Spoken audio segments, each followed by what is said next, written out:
This week on Power and Politics, he's now a household name across New York, and he's developing a national profile. The way that I view this is that the Republican Party needs to be a big tent.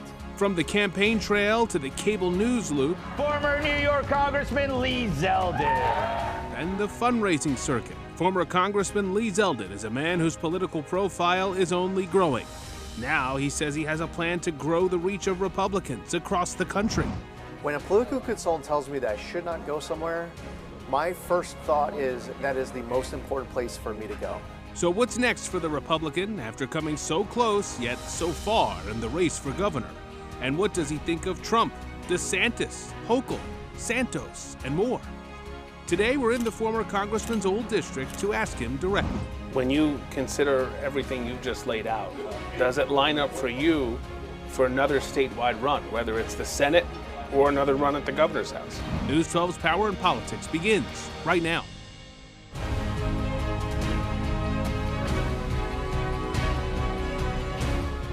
Welcome to this special edition of News 12's Power and Politics. I'm Rich Barrabi. Lee Zeldin came closer than any Republican to becoming governor of the state of New York since 2002. He fell short in his bid, but may have come out of the race stronger politically than ever before. So what's next for the former congressman? I recently sat down with Zeldin at the Moriches Bay Diner, deep in the heart of his former Long Island congressional district, to talk about the future. The Republican Party's future, the state of New York's future, and his own. All right, Lee, thanks for joining us. Good to see you. Great to be here. A lot of people have been asking me and asking a whole lot of people, what's next for Lee Zeldin? Folks here on Long Island, but really across the state. And this week, we got our first sense of what that might look like. Tell us about your political action committee and what you're hoping to accomplish. I think last year's race for governor was very interesting in ways that you haven't seen in some other recent races for a while. There were people waiting with open arms who had been voting Democrat for a very long time, and they wanted me to show up. They wanted to hear my message. They wanted to build relationships, and ultimately they voted for me for governor even though they were lifelong Democrats. Why is that? Why doesn't that happen more often? How can we build more bridges? I think a lot of these questions were answered if you analyze that race from 2022. You can't just show up in a black community, a Hispanic community, an Asian community, and pander, or Jewish community, and say, I love black people, I love Asian people, I love Hispanic people, vote for me. It's pandering. But when you show up into these communities and you say, we need to make the streets that you live on safer, here's how. We need to improve the quality of education inside of your kids' schools, here's how. It transcends politics. I found that Republicans just weren't showing up to so many geographic areas as well. Just focus on the issues that are important to you. Don't try to earn a vote of a Democrat by acting like a Democrat. Tell people why you have the positions you have. Because the reason why they're listening is that they're not happy with the policies that they have of their elected officials who are representing them. That's the whole reason why they invited you to their group in the first place. So I think that we need to recruit more candidates from many of these minority communities. We need to message more to many of these minority communities. We need to do a better job reaching Gen Z, millennials.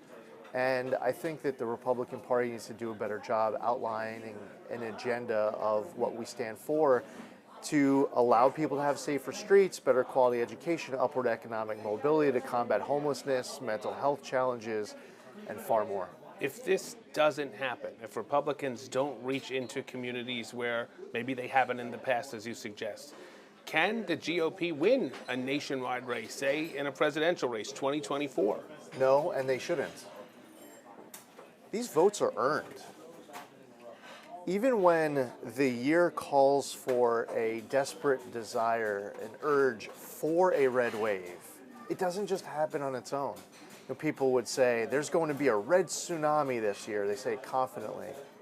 Well, that requires you to do absolutely everything in your power, everywhere, taking absolutely nothing for granted until the polls close on election night.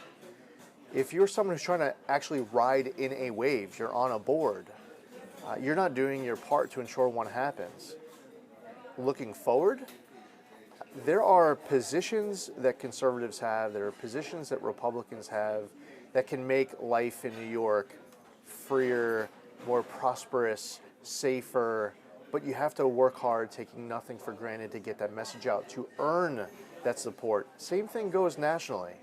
There were people who voted for Donald Trump who did not like Hillary Clinton, plus people who hadn't been active in a while they've never voted, some of them never voted, and they would tell you, we need to build a wall, stop Obamacare, stop Common Core, drain the swamp, make America great again. Like they were repeating these slogans. What's the right answer? I think it's to have a campaign that both has the deep substance on the issues and you're communicating your vision in a way that can connect with more people. And one other really interesting thing that I would point out, I mean, we're having a conversation right now in the suburbs. The New York City media market is massive. A lot of the media outlets are based inside of the city. So if you're a candidate for statewide office, you can't spend your entire time just inside of the suburbs and expect the media to be following you around the suburbs. It's a massive media market. But what we found was by going into the city, covering issues that not only was close to where they work, but topics that they needed to cover for their morning news, for their evening news. You're not just driving the message inside of the city, you're generating earned media for the suburbs. Even if people don't live in the city, they are interested in what's going on in the city. They're getting their news from New York City broadcast. Obviously, there's nothing local like what you'll find on News 12 on Long Island. It's just next level. Same thing in Westchester, in the Hudson Valley. And News 12 has a strong presence inside of the city. But for some of these other outlets, like they're not that regional. And unfortunately, the Republican Party is just not spending enough time inside of the cities, and they're wrong for doing it. Are they just writing off the city, saying, hey, this is going to go 80, 90% Democrat, why waste my time? Absolutely. I think the Republican Party needs to see that on a national scale, the urgency of doing a much better job getting inside of the cities. So when you talk about the importance of messaging, and you point to Donald Trump, and then you talk about reaching out to communities that Republicans traditionally, maybe in the last 15, 20 years, have not done a good job of doing, could that be Trump in 2024, or is his brand just too tainted with many of these folks you're now trying to reach? First off, you have a Republican primary, and the Republican primary base is more spread out across the different types of communities across the country. You'll find whoever the Republican nominee ends up being, they are going to have to, first off, start before the Republican nomination settled.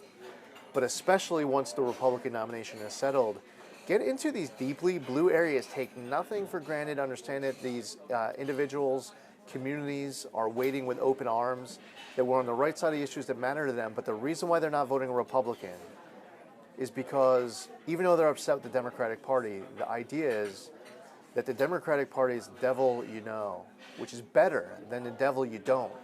These voters may not be happy with the Democratic Party, but they believe the Republican Party is worse.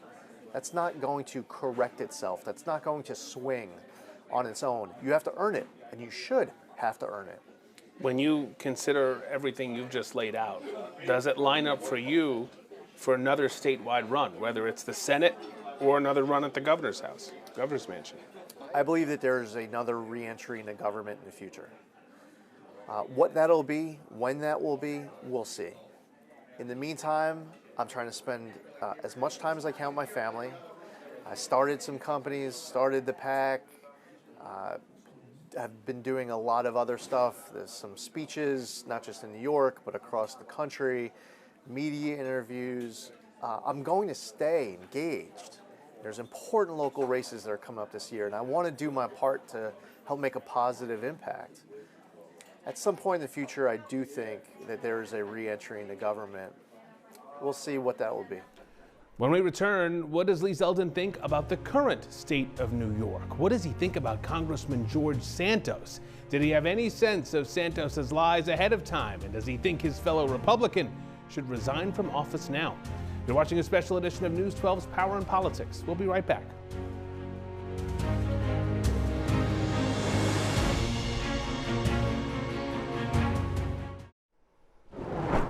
Welcome back to this special edition of News 12's Power and Politics. I'm Rich Barrabi.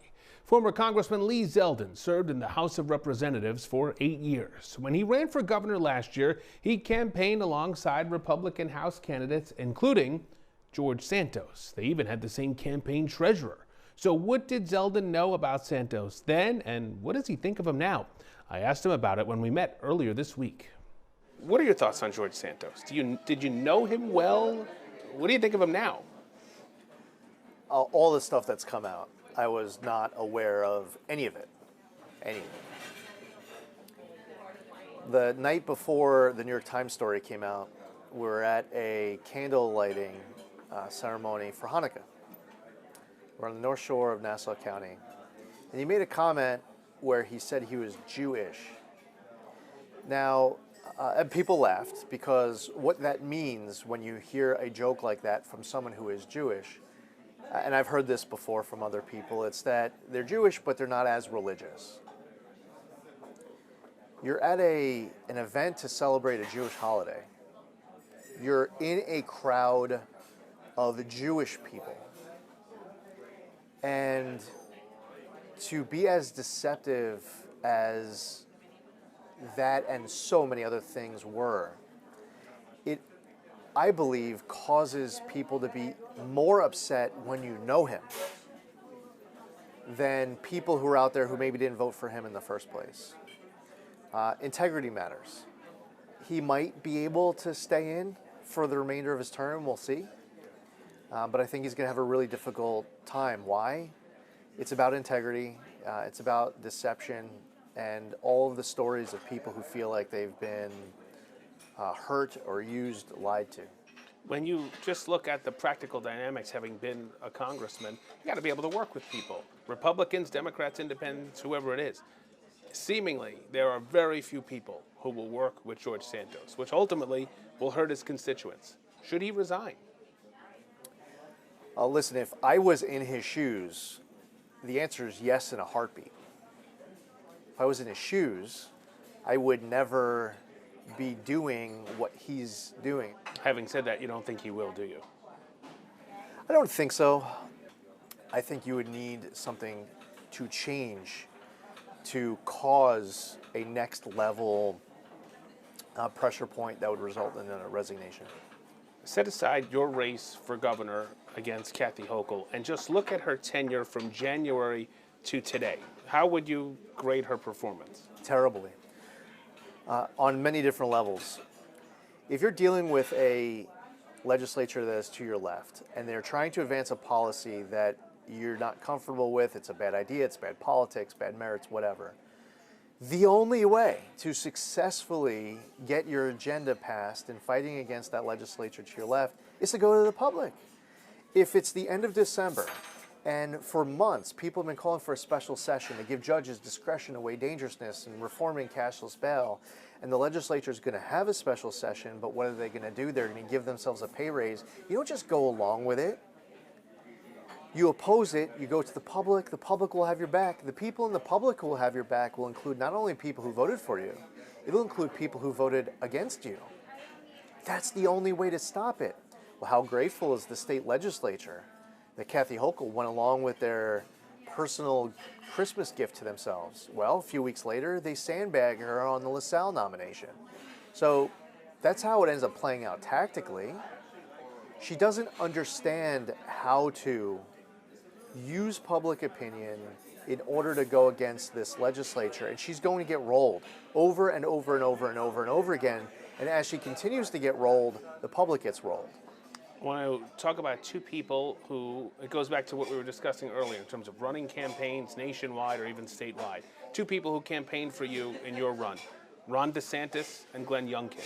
You see them as the future of the Republican Party, along with others, but that mindset of, hey, these are two governors in what had been purple states who have been effective. They are two of the people who are the future of the Republican Party as of today. It's interesting, Glenn Youngkin's in a 4-year term. In Virginia, they only have one term. He hasn't made any decisions. I was actually just at lunch with him yesterday. He didn't communicate any decisions that he's made as far as running for president. He's focused on doing his job as governor. I think of Tim Scott.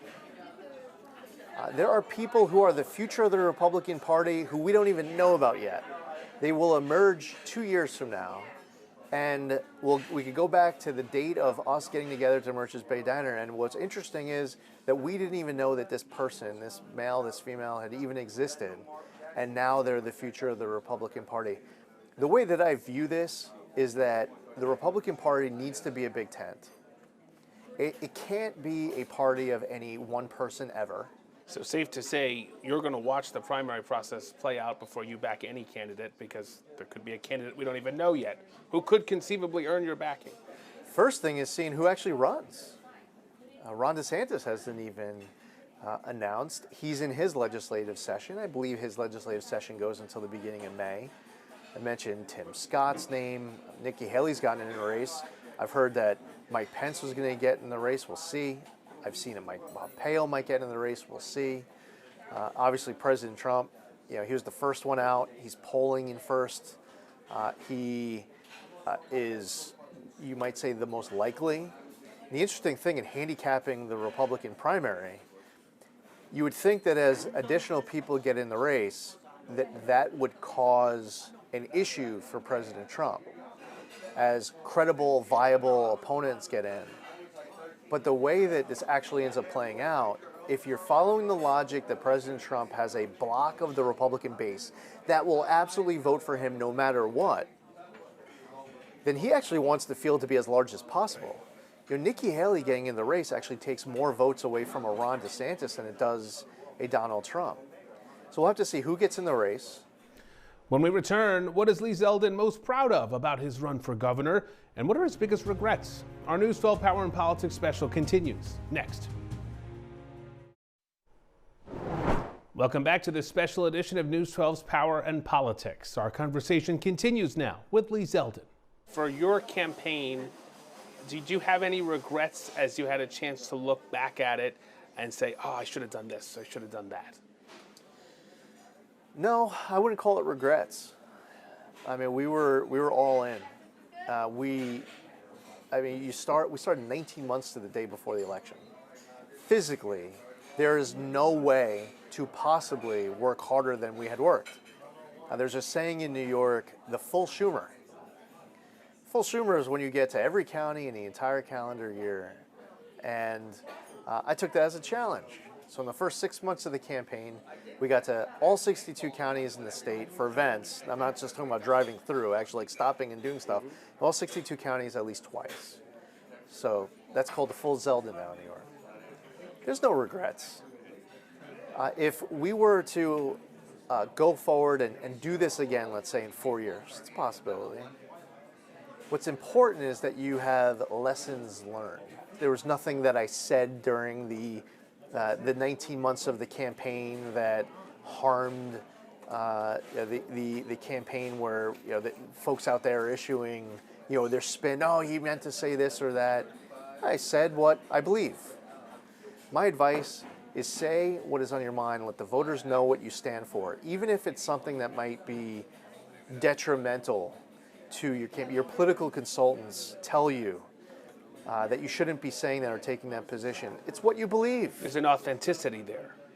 Absolutely. One of my favorite ways to go against a political consultant is when a political consultant tells me where I should not go. When a political consultant tells me that I should not go somewhere, my first thought is that is the most important place for me to go. Why? Because that probably means that there is a school of thought that has gone on for a really long time where Republicans haven't gone there. That means there's an untapped opportunity, that there are people waiting who will be shocked. When a political consultant tells me not to go to a particular area, for me, I feel like that must mean that if you actually show up in that community, that there are a whole lot of people who are letting their votes get taken for granted. There's a vacuum. They haven't seen candidates in a long time, and it's ripe for a new, fresh message. Lastly, from the campaign, what are you most proud of? The team, the volunteers, the energy, I was at Jones Beach Amphitheater years ago for a Doobie Brothers Leonard Skinner concert. And I watched the Leonard Skinner set from the stage. And it was my first time watching a concert like this where I can see the fans, like the faces of the fans in the first few rows from the stage to see what the band's looking at during the entire performance. And now these people don't realize what they look like. It's not normal. They're in a zone. It's between them and the band. But they are with this band that they believe in.